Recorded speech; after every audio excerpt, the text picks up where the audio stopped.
एक अभिक्रिया लिख रहे हैं N2 प्लस 3H2 और इनसे बन रहा है हमारा NH3 twice NH3। N2 nitrogen होता है, नाइट्रोजन, H2 हाइड्रोजन होता है और नाइट्रोजन और हाइड्रोजन निश्चित अनुपात में संयोग कर रहे हैं तो हमारे पास अमोनिया गैस बन रही है। हमें अभिक्रिया का वेग बताना है, तो हमने पढ़ रखा है कि वेग बराबर वेग नियतांक और फिर जो भी सांद्रता होती है उसकी पावर लगाते हैं वो कोटि आ जाती है। मगर यहाँ पे इसमें हमको कहीं भी वेग नियतांक ये K नहीं दे रखा है और न हमारे पास कोई सांद्रता है।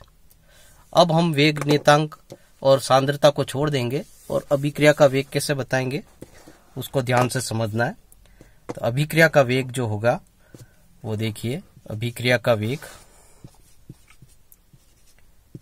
अभिक्रिया का वेग, नाइट्रोजन अभिकारक है, हाइड्रोजन भी अभिकारक है और अमोनिया उत्पाद है, ये बन रही है। तो धीरे धीरे नाइट्रोजन और हाइड्रोजन कम होते जाएंगे और धीरे धीरे अमोनिया बढ़ती जाएगी, यानी ये दोनों माइनस में आएंगे और ये अमोनिया प्लस में आएगी। तो इसका वेग कैसे निकलेगा, देखिए सबसे पहले हम नाइट्रोजन का ले लेते हैं। तो अभिक्रिया का वेग ये हो जाएगा बराबर, नाइट्रोजन के लिए माइनस लगा दीजिए, d/dt और नाइट्रोजन की सांद्रता को N2 लिख दिया। ये का ये सेम हाइड्रोजन के लिए भी होगा। हाइड्रोजन की सांद्रता भी धीरे धीरे कम हो रही है क्योंकि बन रही है अमोनिया। हाइड्रोजन के लिए भी माइनस लगाएंगे, अभिकारकों के लिए हम हमेशा माइनस लगाएंगे, उत्पाद के लिए प्लस लगेगा। तो ये कीजिए चीज मैं नीचे फिर से बता देता हूं, माइनस लगा दिया d/dt और हाइड्रोजन H2। यहाँ पे ध्यान रखना हाइड्रोजन के साथ यहाँ पे जो गुणांक है वो 3 है, हाइड्रोजन का गुणांक यहाँ पे 3 है। तो हमको हाइड्रोजन वाले में 3 का भाग देना है, 1/3। इसी प्रकार से सेम ये बनेगा अमोनिया के लिए।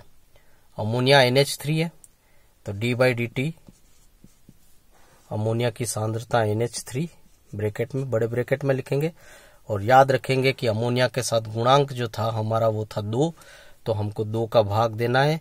मगर अमोनिया उत्पाद है इसलिए हम ये माइनस नहीं लगाएंगे, ये प्लस में होगा, उत्पाद बढ़ेगा, अभिकारक धीरे धीरे घटेगा। तो ये अभिक्रिया का वेग हो गया, तीनों सेम है। अगर हमसे पूछते हैं कि नाइट्रोजन के संदर्भ में अभिक्रिया का वेग बताइए तो हम ये लिखेंगे -d/dt और सांद्रता नाइट्रोजन की। हाइड्रोजन के संदर्भ में अभिक्रिया का वेग बताइए तो -1/3 d/dt हाइड्रोजन की सांद्रता। अमोनिया के संदर्भ में अभिक्रिया का वेग बताइए तो 1/2 d/dt और ब्रैकेट में अमोनिया। यदि प्रश्न पूछता है कि नाइट्रोजन के क्रिया करने की दर बताइए, नाइट्रोजन किस हिसाब से क्रिया करेगा, किस दर से क्रिया करेगा, तो यहाँ पे वही है जो अभिक्रिया का वेग है -d/dt ऑफ N2, इसमें कोई चेंज नहीं होगा। हाइड्रोजन की क्रिया करने की दर पूछते हैं तो हाइड्रोजन के क्रिया करने की दर में ये 1/3 हट जाएगा और -d/dt ऑफ H2 आ जाएगा। अब ये केवल हाइड्रोजन के क्रिया करने की दर आ रही है, 1/3 इसका जो गुणांक था उसका डिवाइड जो हमने कर रहा था वो हटा दिया।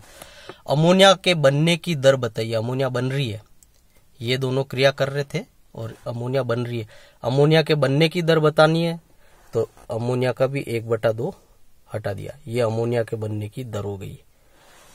तो फिलहाल तो हम अभिक्रिया के वेग की बात कर रहे हैं, तो हाइड्रोजन के लिए वापस 1/3 लगा दिया, अमोनिया के लिए 1/2 लगा दिया, तीनों सेम है।